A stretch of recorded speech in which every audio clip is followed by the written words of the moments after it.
Northeast Tonight, brought to you by Oil India Limited, conquering newer horizons.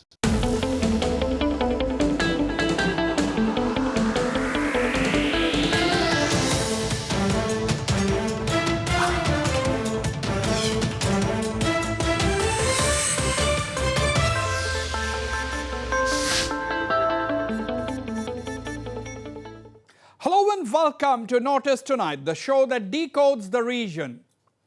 After 7 years, the 4 men convicted in the Nirvaya rape and murder case have been hanged before dawn on Friday.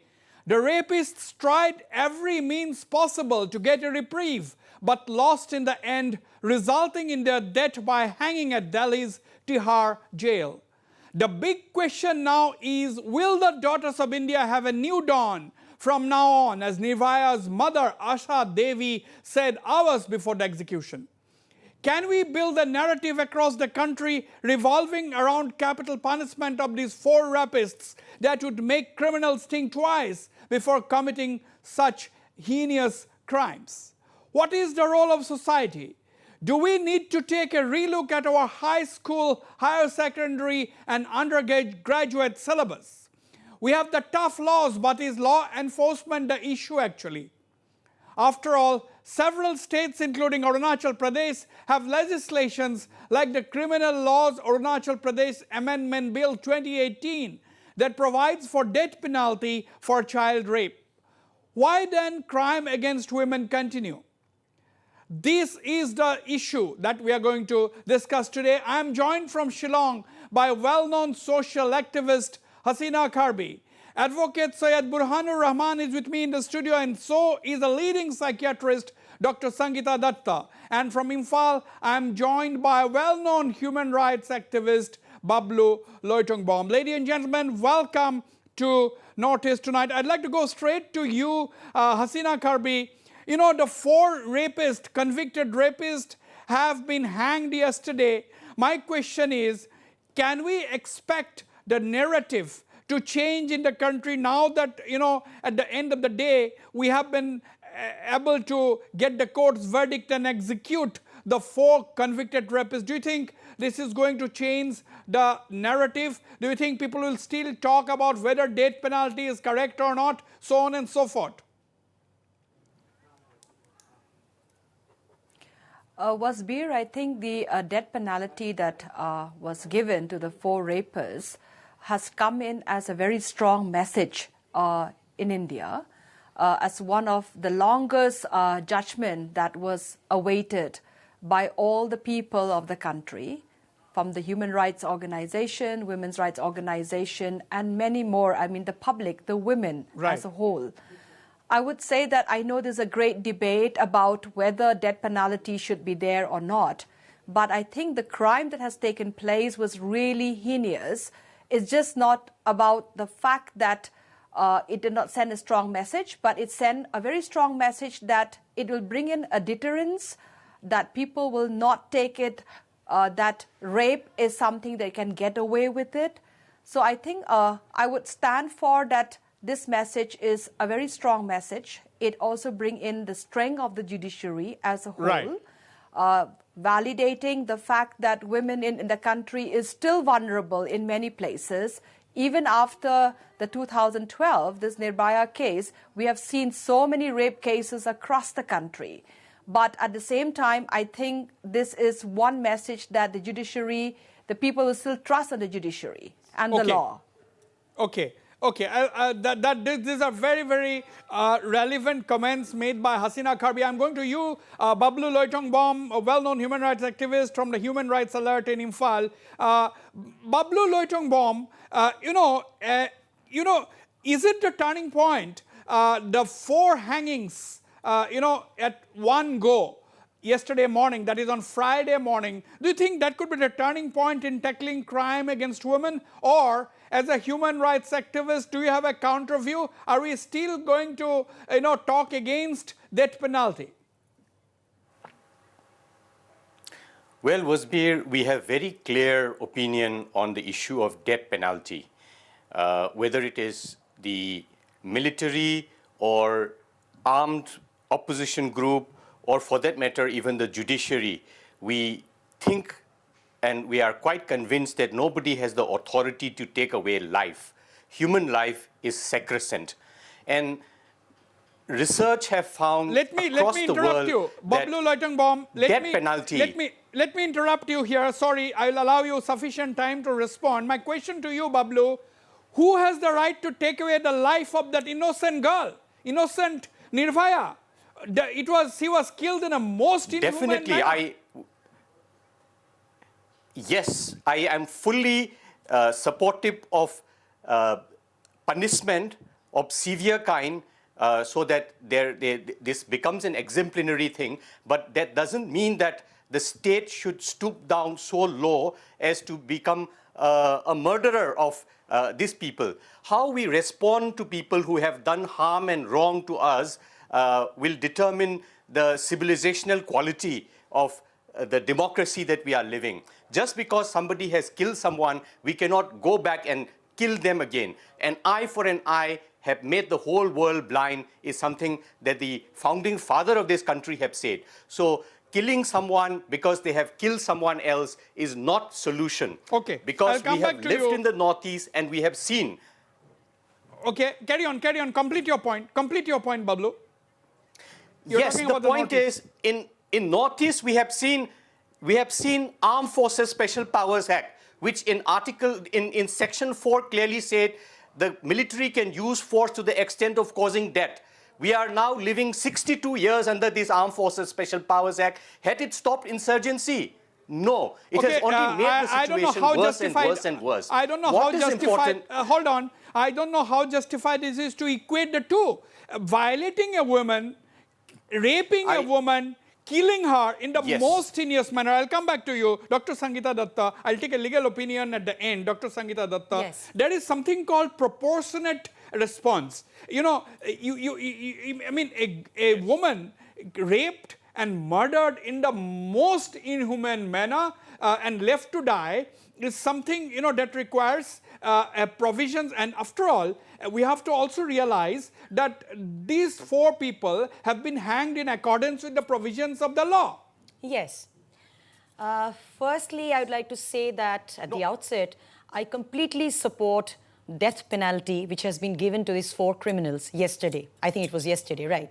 So there has been a lot of debate about it, but the way the rape was also done, it was such a heinous crime 7 years back. And when we had read about it, when we had seen this on television, we came to know that not a single body part of this Nirbhaya that was spared. So this kind of, you know, what has been referred to as rarest of the rare cases, I think it deserves death penalty and nothing else, not even life imprisonment, because there has been a lot of debate about whether it should have been life imprisonment or it has been death penalty. Someone who takes the life of another human being in such a manner does not have the right to live. And let me clarify here that it is not about revenge. It has taken a due legal course, and after the end of 7 years, even the other people have got an opportunity to actually make their point. That is the point. And after proper analysis of the whole situation, and after there was no, you know, stones unturned, because the other party was also given adequate chance of defending themselves, ultimately death penalty was given to them. This, of course, is a strong message to the society. Will it reduce rape cases in India? Yes and no. To some people, of course, it will act as a deterrent, because they will have this in the back of their minds that perhaps if we do something like this, maybe tomorrow we are also punished the same way. For some people, perhaps it might act as a...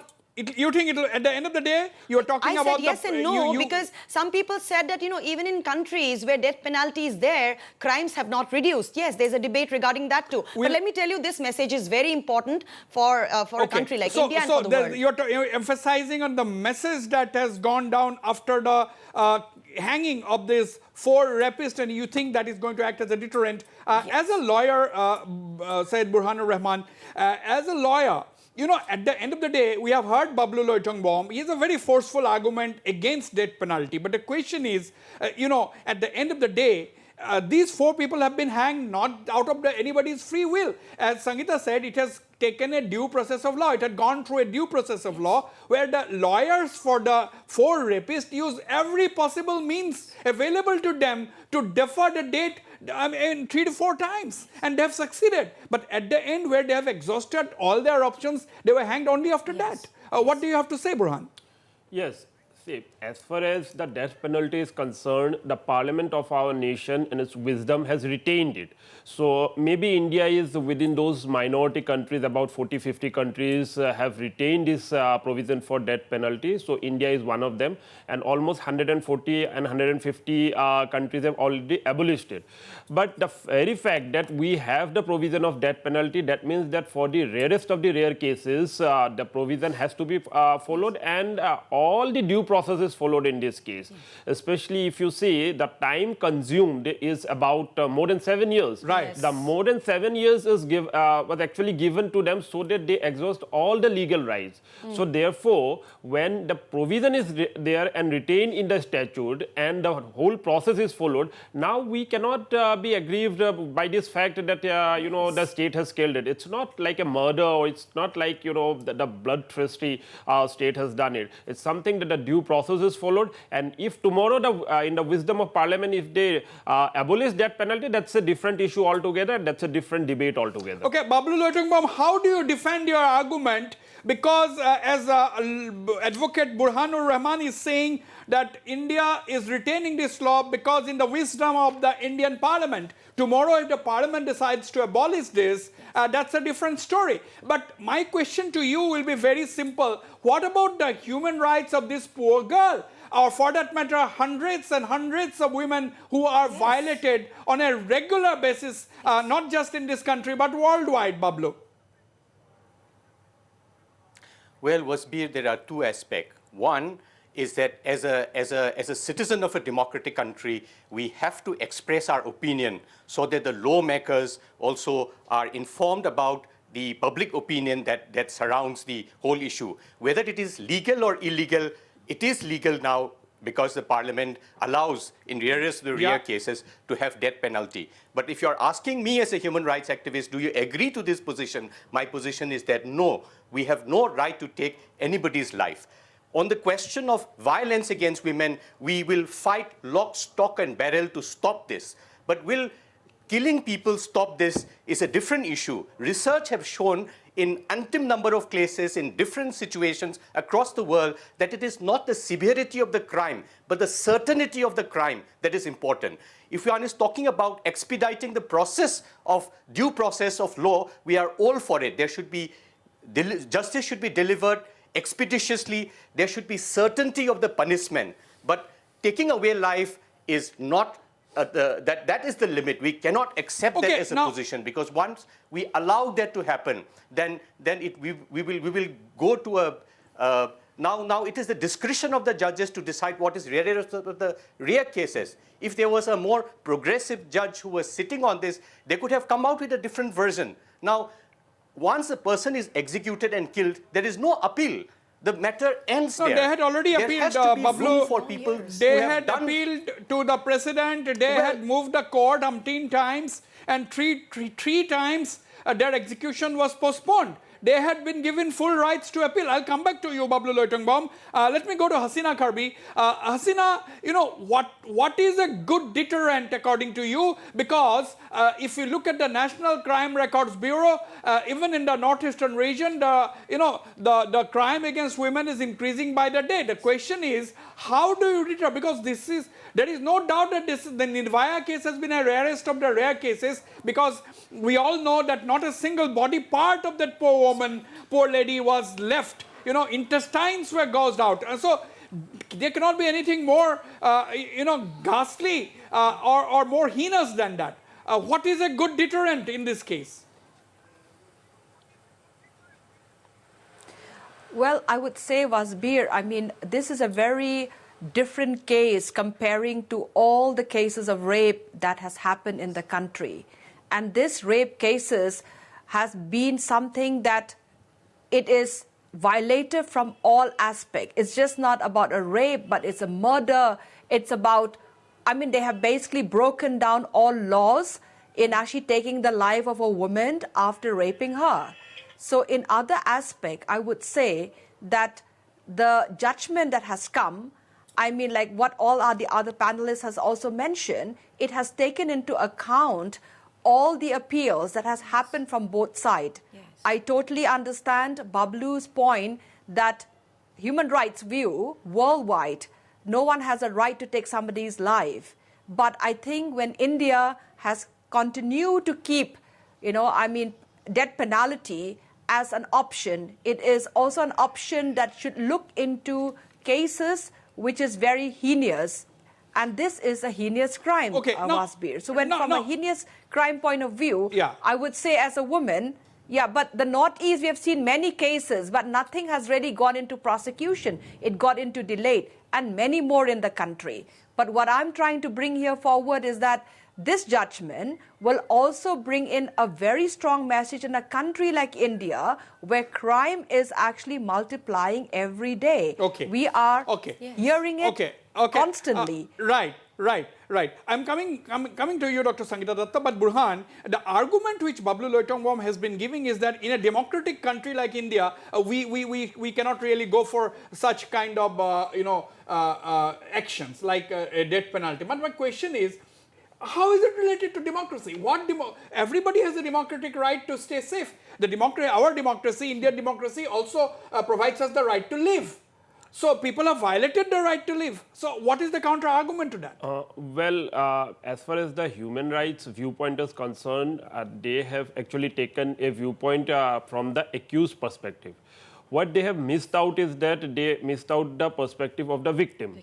Now, as far as the victim is concerned, we know about this case. There may be hundreds of other cases where a poor lady murdered, raped. All these things are very common and increasing, in fact, day by day. So what I would like to say is that there is a set process in our legal system. The difficulty lies in the implementation in that process. Now, as far as I would like to say that if the investigation is done in a scientific manner, then it will be more appropriate for even the state and other enforcement authority to, conclusively prove a particular crime. I think the more important aspect is that all the investigations should be done in a scientific manner and the manner in which many recommendations have been given. The Prakash Singh recommendation which is given by Supreme Court, it is not followed by the states. Even after this incident, under Justice J.S. Verma, there is this committee formed, and the government actually did not implement that committee's recommendation in a wholesome manner. So therefore, we cannot expect that in coming days the number of rape cases will come down. And absolutely, as far as the viewpoint of the human rights viewpoint is concerned, their viewpoint is basically that once you have executed a person, you may kill the rapist, but you cannot kill the rape culture. That is their... You may kill the rapist, but you cannot. That is the argument of that is what you are saying is the argument of the human rights. I'll allow Bablu Loitongwam to come up on his own, but Dr. Sangeeta Datta, we are saying that, we are basically saying that, this will act as a deterrent. Yes. But do you think, how will criminals behave? Now, see, like we all have watched this news on television. A lot of criminals, lurking around in the society must have also seen this news. They must have also followed very closely the hanging of these 4 convicts. Yes. Now, what could be the mindset of these people? How do you think criminals would react to this news? What is your assessment? There are 2 points I would like to make here. Number one, how would criminals react? Usually the people who become criminals by choice, I wouldn't say, people who have been in certain circumstances and a crime has been committed. But people who actually derive sadistic pleasure by, committing a crime. These people have personality traits or a disorder which we refer to as antisocial personality disorder, which was originally called psychopathic personality disorder. Now, these people do not feel guilt. They cannot empathize with someone else. They just think about themselves. They are very egocentric, selfish people who by committing a crime gets thrill out of it and gets a bigger thrill if they are not caught. So this particular incident of hanging the rapist might actually create fear in the minds of some. But for a lot of other criminals, they might take this as a challenge. They might still continue committing crimes. But there is another point to it. And that point is that the citizens, the normal citizens of this country who are not criminals, they had lost faith in the legal system of this country, because we have heard of incidents where people have been taking law in their own hands also. And managing to get scot-free later on. Yes, yes. So this message of hanging this, the rapist has been a very strong message. It was necessary. Okay. Whether it reduces rape cases in the long term or in the short term, it's something to be seen. Okay. But this is necessary. And if someone else again repeats this tomorrow, Yeah. I think this punishment should be repeated again. Should be repeated and will act as a precedent. Yes. Bablu Yes. Loitongbohm, what is an alternative? How do you deal with this issue, a very, very obnoxious issue of crime against women? Now, we have seen that campaigns by society, we may put the responsibility, we may say that, government alone cannot, this is a societal problem and the government alone cannot tackle this problem. But where is the sustained campaign in the society? Because whenever there is a rape, for 2-3 days, people will come out on the streets, take placards, and then everybody is going to forget about it, and life goes on, and one fine day you will find another rape or another ghastly crime against women. So how do you sustain a movement in society against crime, meted out on women? Wasbir, as a matter of point, I just want to point out that even in the Verma Committee report, if you read carefully, it was suggesting a lot of reforms in the law, but it also cautioned not to put capital punishment. Capital punishment is not the solution. So Verma Committee was very clear on capital punishment. See, what we need to fight, one of the fellow panelists have said, what we need to fight is the rape culture. I would go even one step further and say it is the patriarchal structure in the society that we need to fight. Because rape culture ultimately is an outcome of that. So we need to invest a lot more in educating our children, the way we bring up our children, a lot in terms of how do we sensitize the society towards equality between men and women. And it has rape has to be fought at multiple levels. But take, for example, rape doesn't happen only with criminals. It happens even within households. But if capital punishment is the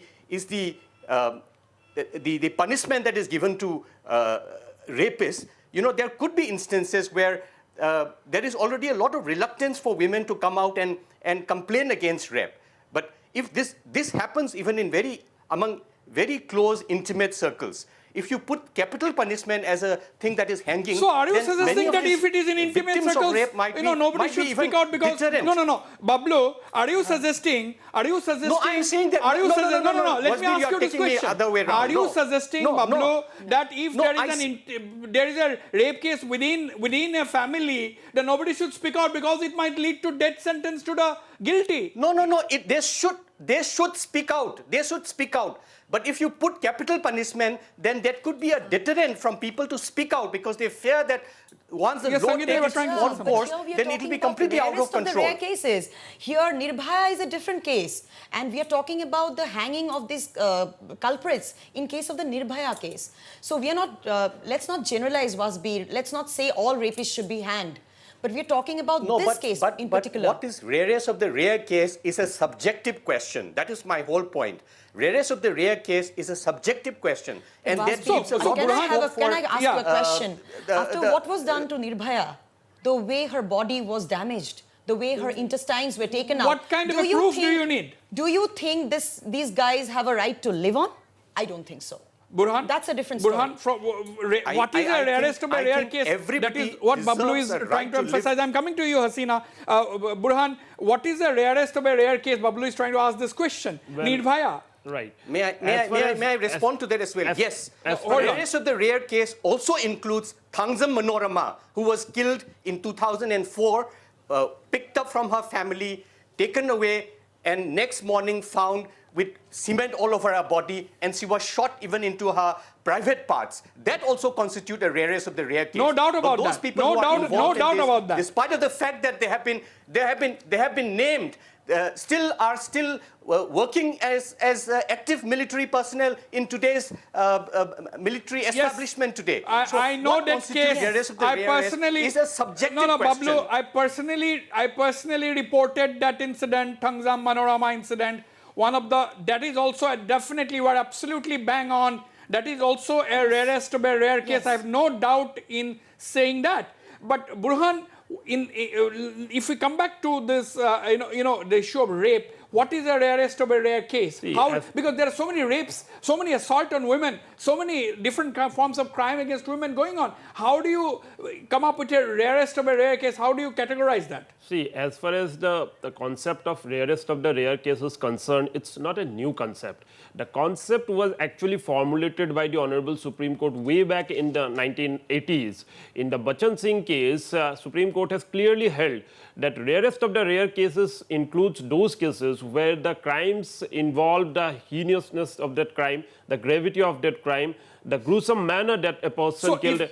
And within that criteria, yes. I think the Nirbhaya case clearly falls. Yes, thereafter in many other cases, even Machi Singh cases, Supreme Court has expanded that definition. Okay. And all these definition actually, and this particular incident definitely fall into that category. I'll come back and expand on this, but before I go for a break, Hasina Karbi, I'll have to go for a break, but before that, Hasina, Bablu has made a very interesting point. That you have to.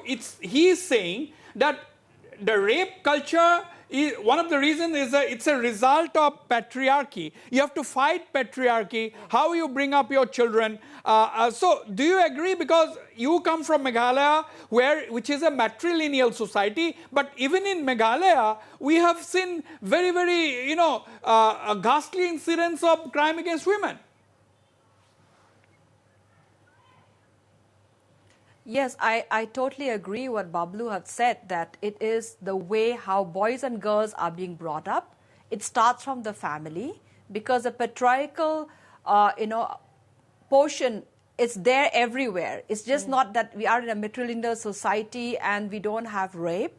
Rape takes place everywhere, and the whole culture of patriarchal is a culture that has exists for many, many years. And it all has to change. And to change that, even if you look at this year, when we talk about the International Women's Day theme, generation equality, what does we really want to take that message forward? We have to take the message what Bablu have said, that it has to start from home. Boys and girls have to learn to respect, but that culture has to be inculcated. So then we create respect for men and women, where we will see a world where there's no patriarchal, what we call it, a trust that is being used against women. That is a very important element. I also understand that a Nirbhaya case is the rarest case of the country, but yes, the Manorama case is also the rarest case of the country. And I wish that this judgment can also help other, pending cases in the country where judgment has not come forward.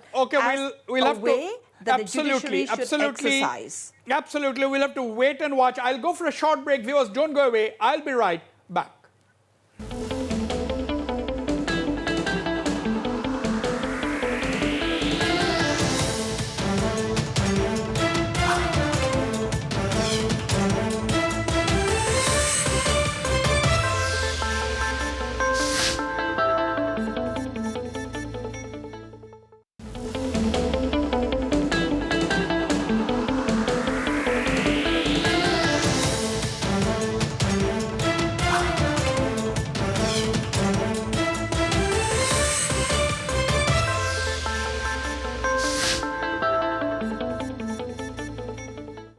Okay, welcome back. Dr. Sangeeta Datta, the issue, before we had gone to the break, the issue of how you have to raise your children at home, how you bring up boys and girls at home.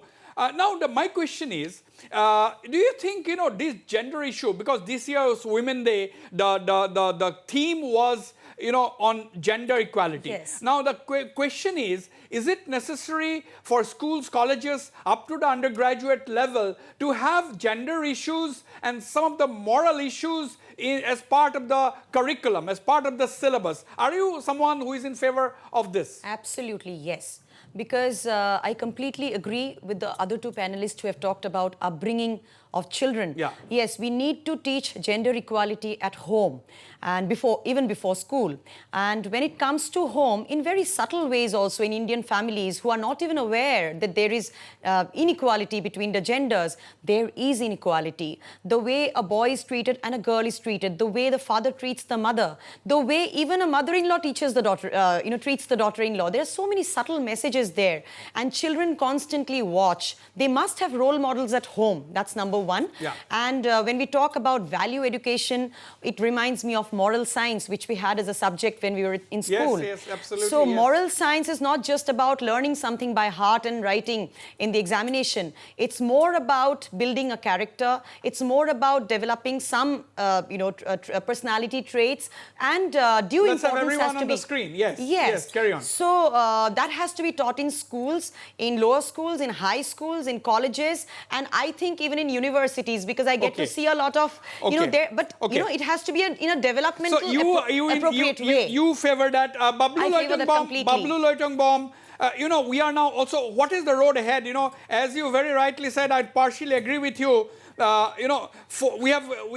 court have given death penalty to 4 people, but nobody can say that there will be no crime against women in the coming days. But let's go beyond this death penalty debate.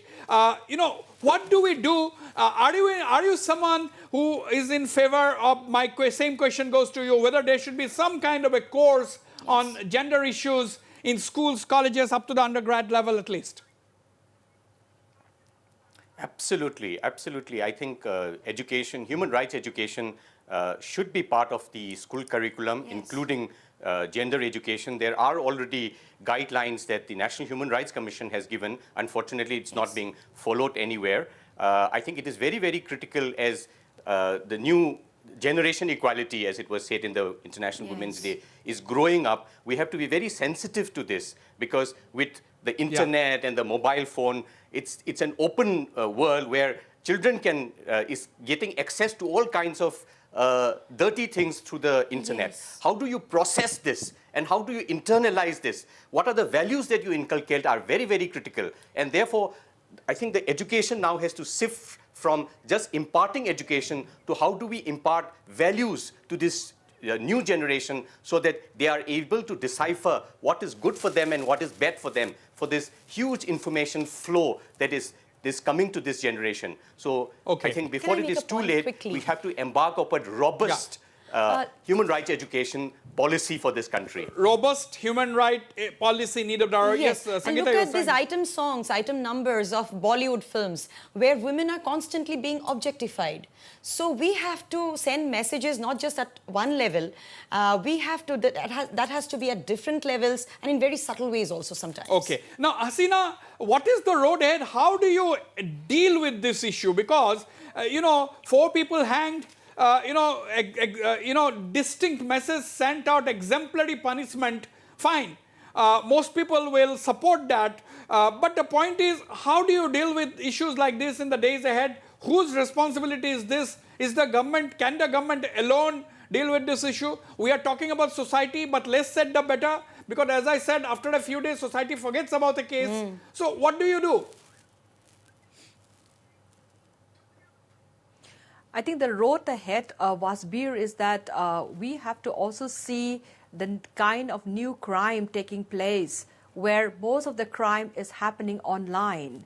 Today, you can actually go into the dark web and people are entering and paying money to see crime being committed on young girls and young women. Yes. People are paying to get a woman rape, and the kind of abuses that is going is completely happening on the internet, and everybody is having access to those kind of crime. So I think the way ahead is also seeing how family are being educated. Young people, like what other panelists has mentioned, the human rights classes, the moral science, they have to be incorporated to also see what is online safety. Okay. Online safety online for the person safety. who is using it, and for the person who have to have sensitivity. The online safety element is an important element, because today our communication level is so much through the internet, is so much through our social media. It has its good side, but it also has its extreme challenging side that we need to be addressed as early as possible. Because we are finding many and many cases at the organization where we are seeing rape and trafficking taking place through the online spaces. And that is becoming more challenging. So online platforms use challenge emanating from that source. And now, Burhan, you know, when we talk about legal issues, see, a lot of people will be criticizing the death penalty. But, you know, whatever is the verdict, even it is on these cases, the court, you know, cannot come up with a speedy justice. 7 years for a case as serious, well, almost the whole nation came out on the roads, on the streets, protesting against Nirvaya's brutal rape and killing. Even after that, the court took 7 years. So is fast-tracking the key actually? Why can't we have a special fast-track court or a bench or whatever to deal with these crimes? See, there are provisions for fast-track courts, but the difficulty lies in that in some other area, in the sense that we don't have the enough number of judges. That is the first thing. If you see the ratio worldwide, we have very, very less ratio, maybe 1/10 of what the US or England have it. Now, as far as that is concerned, that is the government has to tackle this and think about it. That is first thing. Now, as far as the process is concerned, procedural issues are also there because we have to follow the CRPC. There are various provisions that has to be adhered upon, and without following those procedures, you cannot just hang a person. So now, if you see, first stage is of course the trial process. In the trial court, if somebody is hanged, somebody is given the capital punishment, you cannot hang that person straight away because the subsequent provision is that that particular death sentence is to be confirmed by the division bench of the High Court. Many people may not know about this provision. You cannot, get the judgment straight away from the trial court and just hang that person. That is not permissible as per law. So you have to get the confirmation from the concerned High Court, that to by the division bench of that High Court, and thereafter you have the provision under Article 100 and you have the various provisions in Supreme Court for appeal, and once the appeal is also dismissed, then you have the provision for review under Article 137 of the Constitution, then and thereafter the mercy plea to the President. Then finally mercy plea to the President under Article 72 of the Constitution, and also before the Governor under 161 article of the Constitution. So it's a long drawn process. You just cannot short circuit the whole process and hang a person, because after all the question of life and death is involved. So you have to think on all these lines. So therefore, you cannot just say that one person is to be hanged in a fast track manner. But especially in this particular matter, the lengthy court trials, etc. I would just like to add one more point quickly. In this matter, what happened, the trial, as far as the trial court and High Court still is concerned, they have done or decided the matter in a reasonable time. But at the stage of Supreme Court, they have very calculatively, because a review petition, normally you have to file it within 30 days. Now, in this matter, the first accused filed a review petition, maybe with the condonation of delay application, they filed it after 186 days. Then second and third accused filed it after 255 or 65 odd days. And finally, the fourth person, he filed a review petition after the long delay of 950 days. So, during this period, the state was very much within their right to approach the trial court to issue the death warrant. What stopped them from... what they did not do? They did not do. Yes, they were sleeping, and therefore the whole delay happened. More than 3 years were consumed at the Supreme Court level, because the review, they done it in a very calculative manner. So that particular time could have been curtailed by the calculative. That was, you are talking specifically about this case. This particular. Now we are talking. We were expanding the debate not just to this Nirvaya case. Now, Bablu, is it an act of, at the end of the day, why do these crimes occur? And there are people with criminal bent of mind in every society. But my question is it an issue of policing? Is it failure of the police somewhere, to check these crimes? Is it connivance? Is it, lax nature of policing in this country that criminals so easily are able to commit these crimes, ever and ever again? Well, I think what we need to do is actually, one, make sure that policing is done effectively, less corruption, more effective, but also the whole trial process needs to be expedited. It is very important. What is important, what will deter a crime is the certainty of punishment, not the severity of the punishment. Very often, because of these very lengthy legal processes, the cost that is involved, sometimes the criminal do not get convicted very often. They always find loopholes in the criminal justice system, and they run out of the, I mean, they are out of the, they abuse the system. Yeah. That is what needs to be checked. We have to have very stringent and robust criminal justice system where criminals cannot, manipulate the system. That will deter crime, not the severity of the crime. Not the severity. I think that's my understanding. I think certainty of the crime, not the severity. Certainty of the crime, criminals need to know that punishment is absolutely certain, They will not definitely necessarily punish. Yeah. what is the punishment. Now, let me bring the focus back, Hasina Kharbi, to the northeastern region. You know, the large parts of the northeast are tribal societies which have their own customary laws. But there's a feeling within ourselves, outside, that northeastern region is much better placed compared to the rest of the country because it's a closely knit tribal society who have their own customary laws. But we have seen over the last many years that even customary laws have failed to protect women actually. So what is your take on this? Wasbir, I'll go back to the research that was done on access to justice for the Ministry of Law and Justice, and also the one that was done on 6th Schedule area, where customary law practices still exist at the community. Yeah.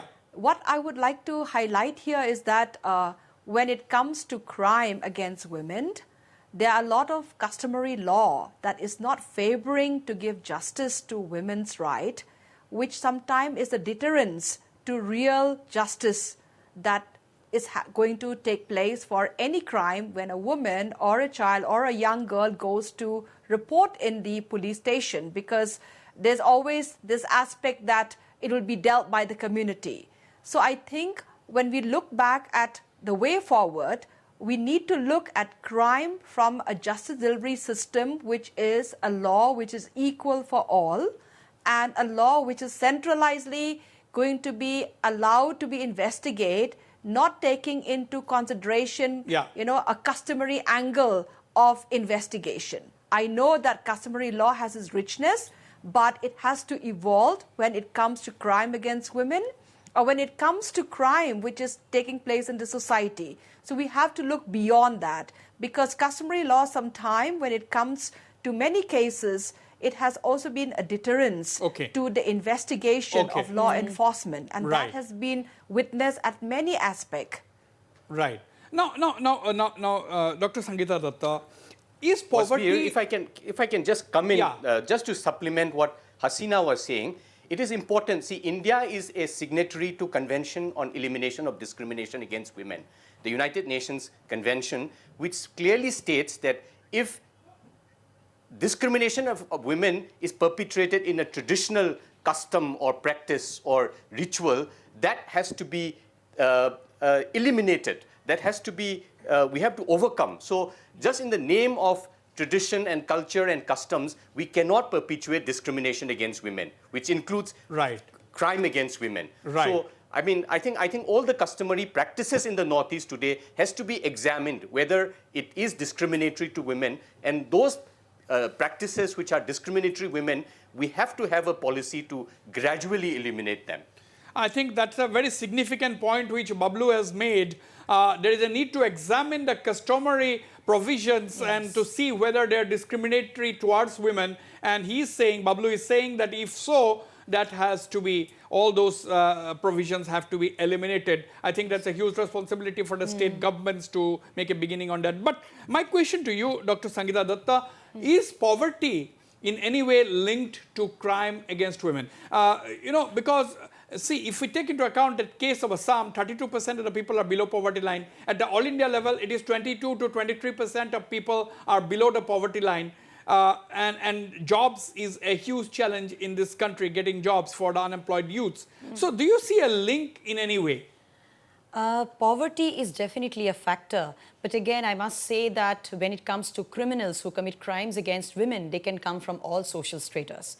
Right. And when it comes to, if we discuss poverty in particular, then we must say that with poverty rises frustration, aggression, use of intoxicating substance like alcohol, and a lot of crimes which are reported from very, very low socioeconomic strata of the society. It has been noted that a lot of criminals were actually intoxicated with some substance or the other when they committed the crime. But having said that, criminals come from all stratas of the society, and we know about the Nithari case also, where he came from a higher socioeconomic strata. So we have several cases. Now, however, the presentation would be different, and perhaps in the poorer sections of the society, things come out very readily. Yeah. Sometimes crimes which happen within the four walls of a house, of a home, in so-called higher middle class families, or even, higher. A lot of them class, go unreported. They go unreported, they can't even come out, and they can't even report it to the police. So that is it. But I don't think poverty is the only factor. It can be a factor, but it's not it is ultimately the psyche, it is the mind. Absolutely. Now, Burhanur Rahman, what can the courts actually do? Do you think the legal fraternity, at the end of the day, people look up to the judiciary for justice? At the end of the day, people look up to the judiciary for justice. So can the courts do a lot more actually? Can judiciary do a lot more than they are doing? See, as far as the conviction or the trial, etc. is concerned, court has to play a very proactive role. That is one part. But before that, I would like to add one more thing. The investigation part of the police is very important. It has to be done in a very scientific manner. Foolproof manner. And therefore, based upon various recommendations, this investigation wing is to be segregated from the main policing. And there has to be a proper training for those people who will be only given this task for investigation. Because in many cases, for example, you must have heard about this Arusi Talwar case. The whole thing was messed up because of the lack of scientific investigation at the initial stage. So therefore, investigation is very important. That has to be taken care of. Thereafter, the role of the judiciary will come into play. Now, as far as the judiciary is concerned, of course, the judge has to be, they are not supposed to work like a robot or mechanical manner. They has to be done in a very proactive manner. The number of adjournments and the number of because obviously when you are accused, then they try to take more and more adjournment. That has to be curtailed, because there are provisions in various CRPC that the number of adjournment has to be less, but for one thing or other they try to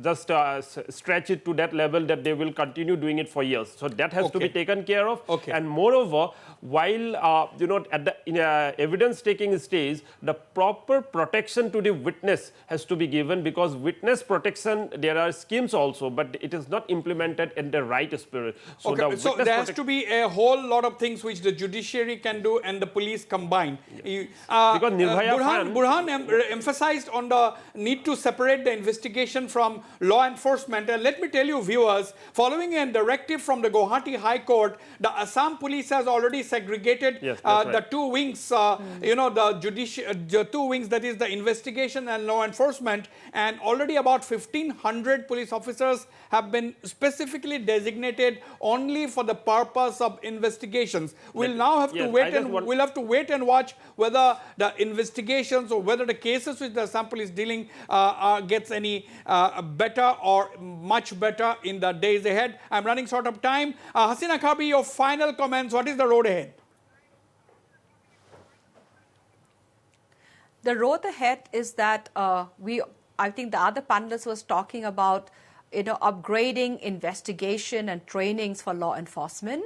The road ahead, that the challenge we're going to face is we don't have many enforcement who are equipped to do any kind of online investigation, and also there has to be more of a collaborative response for that kind of investigation, because online Yeah. today it can happen from different countries, and to access those investigation there has to be SOPs that are being tied Yeah. or that are being worked together. So that's a very important element that one has to look forward.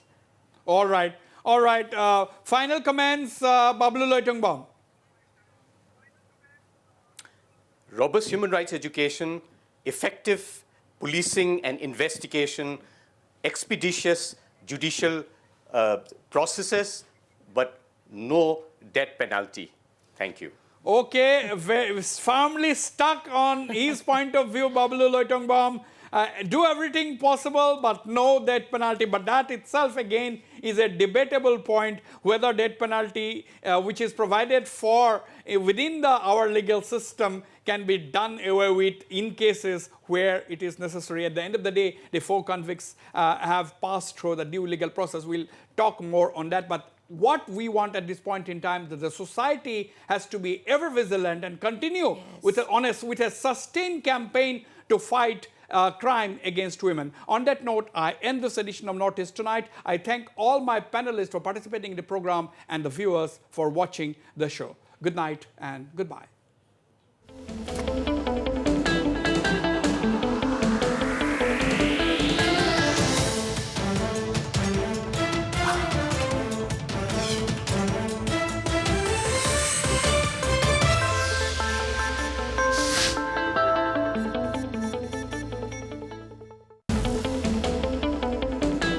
Northeast Tonight, brought to you by Oil India Limited, conquering newer horizons.